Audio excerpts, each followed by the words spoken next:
What's going on, guys? Today's video I'm going to show you how I installed a custom rocker switch in my 2017 Jeep Grand Cherokee WK2. Now this will work with any vehicle primarily, but I'm showing you how I went over with my Grand Cherokee to make a nice little toggle switch for my light bar and my bumper. If I show you where that is.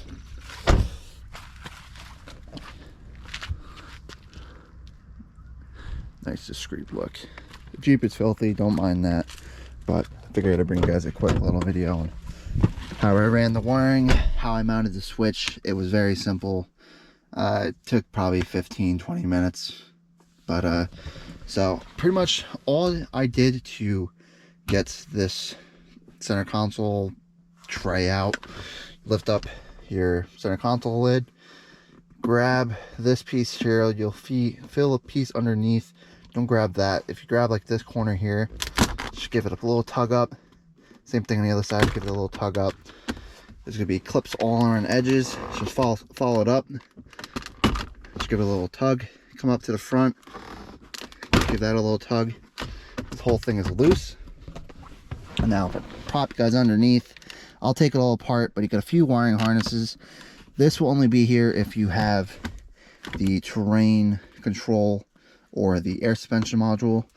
So you'll have this green switch here. There is a little clip you press in on the back to unplug that. There is another little orange connector here. Squeeze that, pull back. That's for the lights in the cup holders. And you got one more right here for the gear shift select. I will show you when I have it out, but up towards the front of the vehicle there's a little tab too. Pull that out, you guys can see it's plugged in like this. There's a little tab right where my pointer finger is. And then if you have T20, that little silver screw above the shift knob, I believe it's a T20. Conveniently, I have a T20.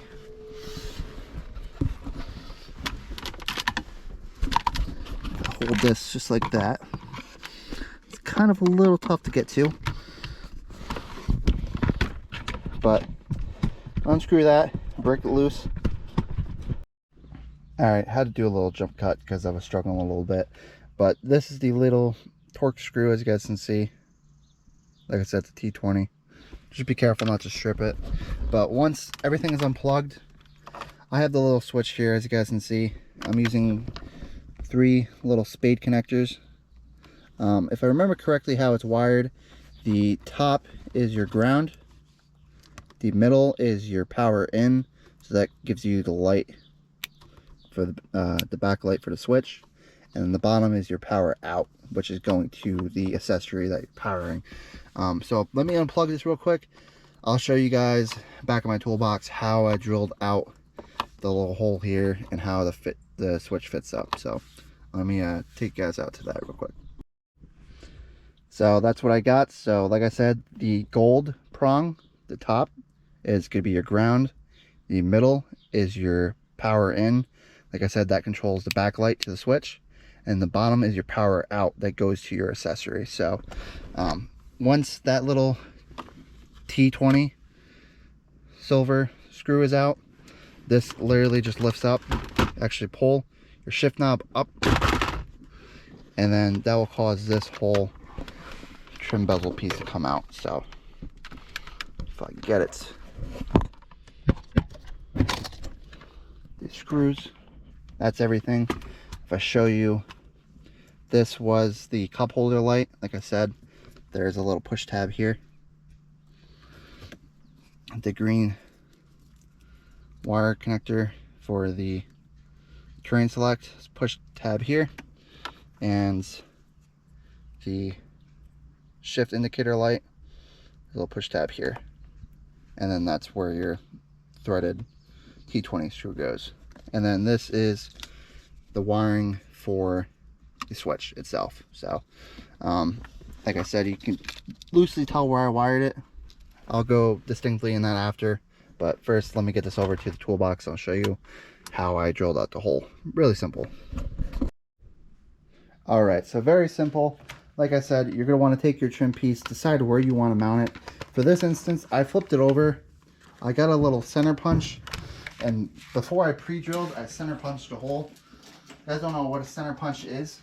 It's pretty much just a little tool here, and you put it into a piece of plastic and punch down, and it makes a little tiny divot. You guys may not be able to tell, but there's one little tiny divot there in the corner. Pretty much that makes it so your drill bit doesn't skip around. Pretty much I looked underneath where I wouldn't interfere with any, mounting points or anything like that. Decided right there in the center was, so I did a little center punch, and then I took a hole saw bit. You guys don't know what hole saw bit is? Got a Hercules set here from Harbor Freight. To be exact, I used a 7/8 22 millimeter hole saw bit. You get the actual drill bit piece. This just threads on, and then this goes into a drill. Pretty much I drilled a little tiny starter hole, just enough so there's a little hole from the actual drill bit itself.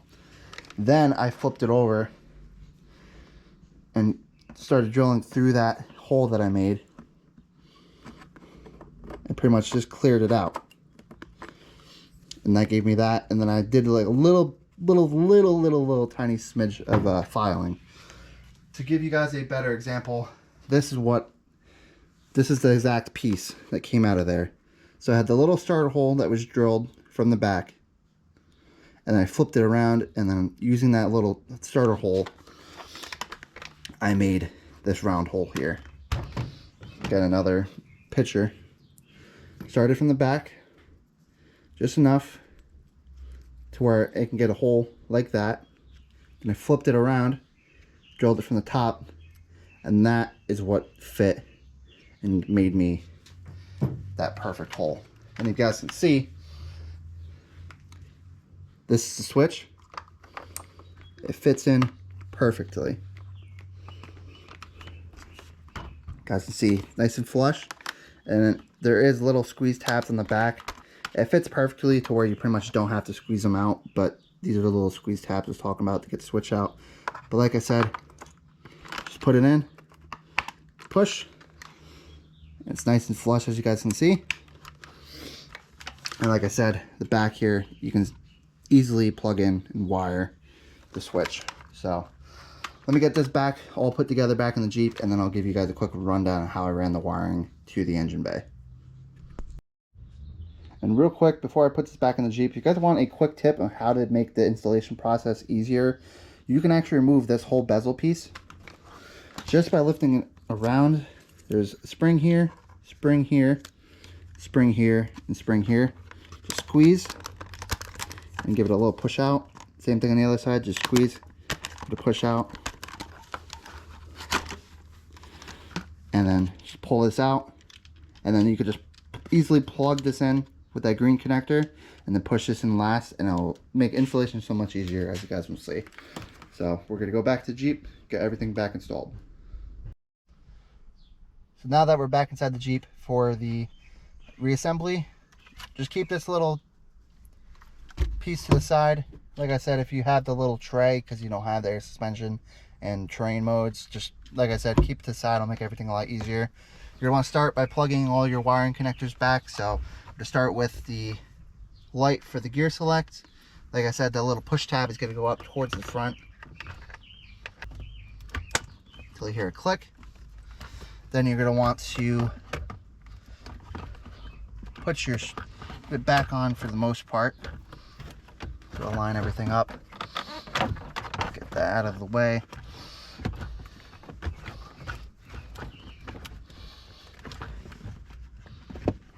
You're going to get your shifter back on. You'll feel it click. You'll feel the little transmission button to change gears click. You're going to want to take your little gray connector with the push and tab facing down.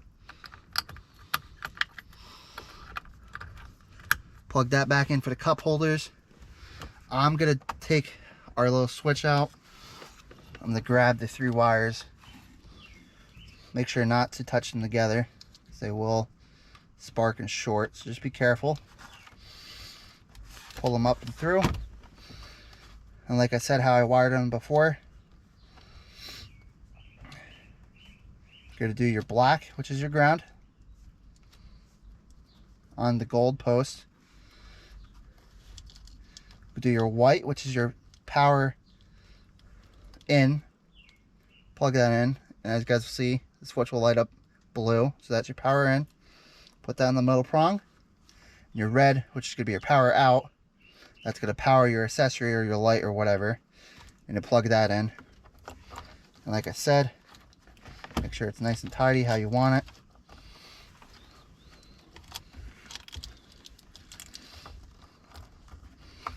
Push that back in, just like that.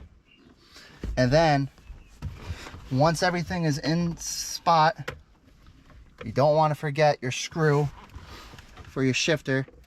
Now this could be a little tricky if you can magnetize your screwdriver, or if it's already magnetized. Stick the screw on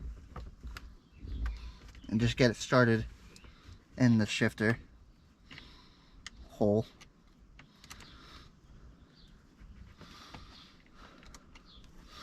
I am about to drop it. There's a lot of little crevices that can fall down, so be careful.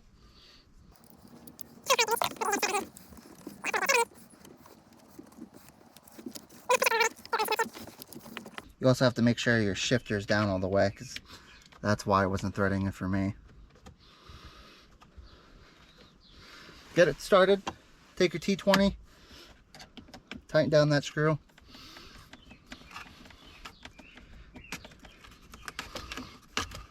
Like I said, this is why having that last piece of trim out useful, because it gives you that little bit of extra room to make installation easier.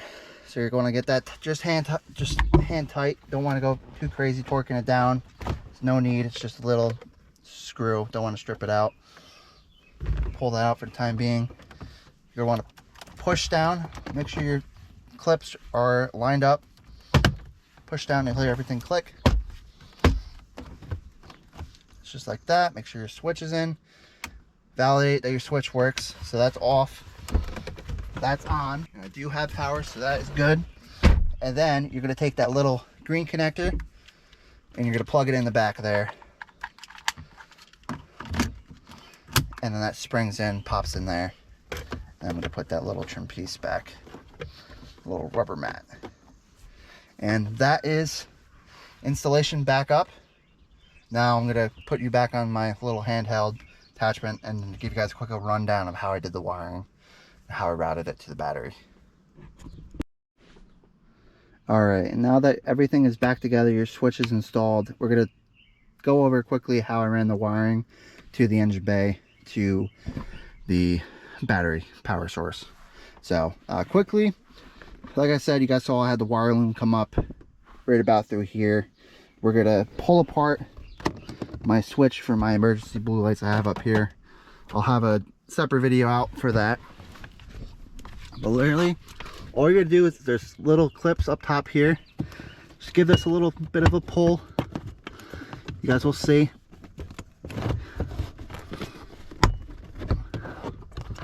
Pull this back. You guys will see where that black wire loom goes.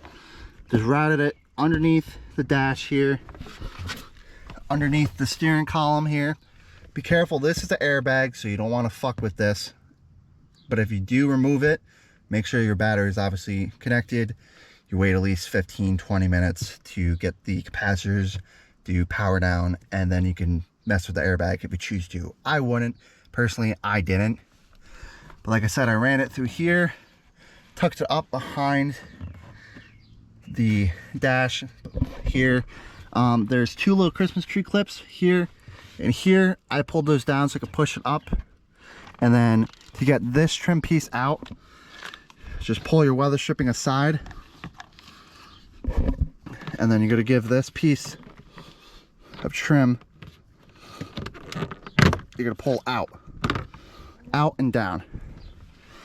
And then for this piece, this is a little bit trickier. You're gonna want to take out this little kick plate in the door like that, 4 clips for that, and then this piece is going to pull out towards the center of the vehicle. Like I said, you're going to want to have this trim out so you can pull it. If I actually remove my floor mat, it's going to make it easier. Rough country floor mats, in case anyone was wondering.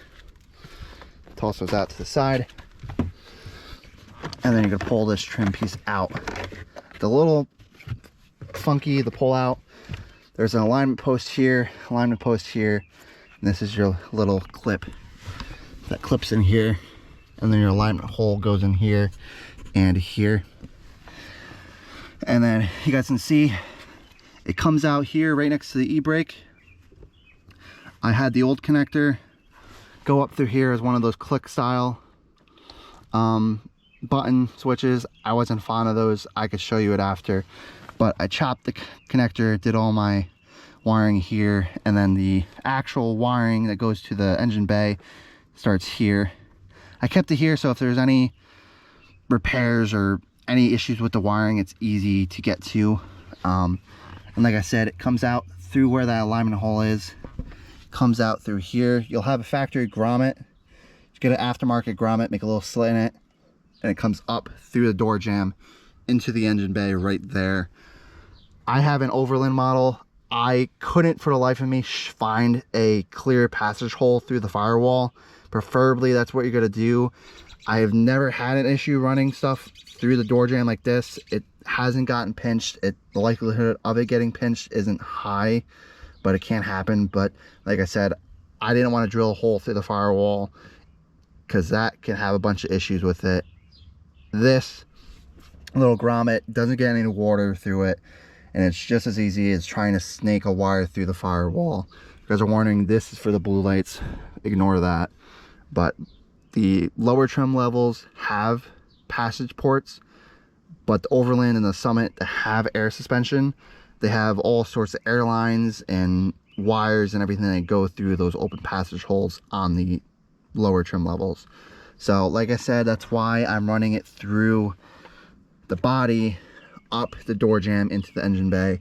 Like I said, that factory grommet, just take out or reuse it and cut a slit in it. I just got a grommet kit, cut a slit in it, ran the wire through. And then if I come up,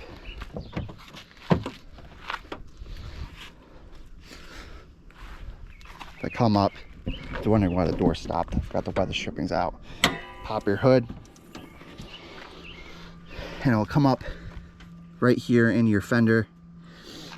And then I have it going to wherever. So here is the relay. I have it just flop around, but this is the relay. I never hard mounted it. Here I got my inline fuse. I have it just tucked up there and never had an issue with it. Ran the rest of the wiring. This is all excess.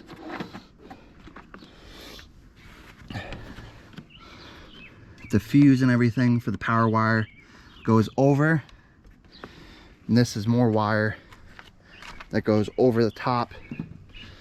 As you guys can see here, comes around. This goes to the light bar, which goes down. Obviously it comes out right here. This is the wire for the light bar, which the wire comes out right back over there. So real quickly again, this is the relay. You have the power and ground wire, goes to the fuse to the jump points. You can use that instead of running it back in the cab for the battery. You can use the jump points. And the other end that comes out the relay goes over the top of the engine and down by the fuse box down to the light bar. And like I said, the fuse wire that comes from the fuse, the power wire, goes to the positive jump point here, and black wire snakes under here and goes to the negative jump point here. And like I said, I'll quickly go over it. I believe there's a hole in the firewall down there. Like I said, it's taken up by the air lines and air suspension modules. Also down there and down here. I don't remember exactly where, but like I said, if you look around, you can find out other videos. If I find a good video of running wires through firewalls on a WK2 Grand Cherokee, I will link it down below. But like I said, this is how I ran it, and I figured I'd give you guys my overview of my personal setup I have here. So that's pretty much it. I don't think I'm forgetting anything else.